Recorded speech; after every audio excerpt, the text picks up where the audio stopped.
ข้อยอยากสิบอกเจ้าว่า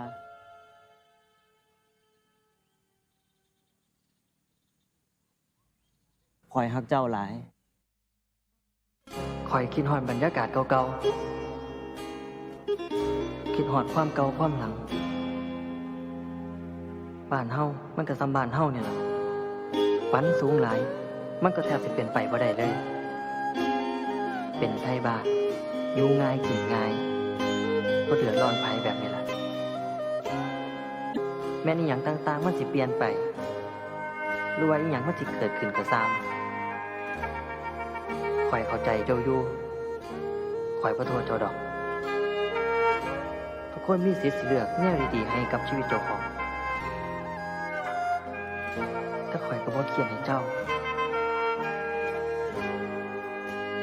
ข่อยยังหักเจ้าคือเก่าบ้านเฮายังคอยถาพวกเจ้าอยู่เด้อ